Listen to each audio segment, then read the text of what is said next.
Triple तलाक hierarchy बनाता है? हमने क्या ढूंढा? ट्रिपल तलाक से क्या क्या होगा? हमने कहा हायरार्की बनाएगा, डोमिनेंस एस्टेब्लिश करेगा, इक्वालिटी घटाएगा, लिबर्टी घटाएगा। और इधर माइनॉरिटी क्या चाहते हैं? राइट्स में इधर ये खुद चाहते हैं इक्वलिटी, चाहते हैं लिबर्टी। इसका मतलब मेजॉरिटी कम्युनिटी जब इन पर डोमिनेट करती है, डोमिनेंस एस्टेब्लिश करती है, तो कहते हैं डोमिनेंस गलत है। जब मेजॉरिटी कम्युनिटी इनको डिस्क्रिमिनेट करती है, कहते हैं डिस्क्रिमिनेशन गलत है।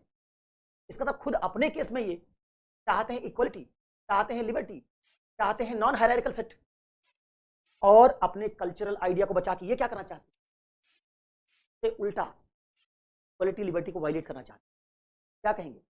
एक हाथ से तो आप अल्पसंख्यक समुदाय के लिए समानता स्वतंत्रता चाहते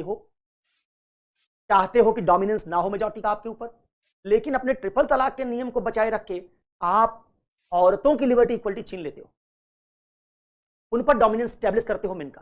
तो अगर लिबर्टी इक्वलिटी अच्छी है, इसी कारण आपने उसको मांगा, तो वही लिबर्टी इक्वलिटी अपने कम्युनिटी के भीतर क्यों नहीं दे रहे हो? ऐसी कल्चरल प्रैक्टिस क्यों अलाउ कर रहे हो जो लिबर्टी इक्वलिटी को वायलेट कर रही है? अगर लिबर्टी इक्वलिटी तुमको चाहिए, तो वही लिबर्टी इक्वलिटी जिस तर्क से तुमको चाहिए, उसी तर्क से विमेन को भी मिलनी चाहिए। अगर तुम कह रहे हो कि डोमिनेंस गलत है हमारे ऊपर मेजॉरिटी कम्युनिटी का, तो उसी तर्क से, उसी आइडिया से मेन का भी विमेन के ऊपर डोमिनेंस गलत है।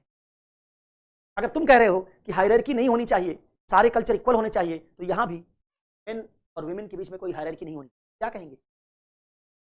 On one hand, all India Muslim personal law board through it's idea of minority rights wants to achieve cultural equality, cultural liberty, cultural justice, non-hierarchical social order, absence of dominance, and on the other hand, through idea of triple talaq, it wants to establish hierarchy of men and women.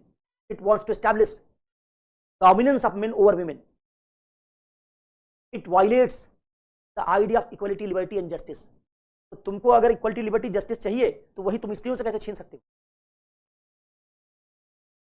तुमको अगर dominance से मुक्ति चाहिए, तो तुम इसको कैसे छीन सकते हो? तुम क्या कहेंगे? इनकंसिस्टेंट। खुद चाहिए समानता, हिंदू मुसलमानों पर डोमिनेंस स्टैब्लिश ना करें, लेकिन मुसलमान पुरुष मुसलमान स्त्रियों पर डोमिनेंस स्टैब्लिश करें। हिंदू अपने आप को श्रेष्ठ ना माने मुसलमानों से, लेकिन मुसलमान पुरुष स्त्री से अपने आप को श्रेष्ठ मानता रहे। हिंदू डिसाइड ना करें मुसलमान क्या करेंगे, लेकिन मुसलमान पुरुष डिसाइड करता रहे कि स्त्री क्या करेगी। मुसलमानों के पास आए ऑटोनॉमी, अपने मामलों में निर्णय खुद लेंगे, और यहां स्त्री को निर्णय लेने का अधिकार ही नहीं।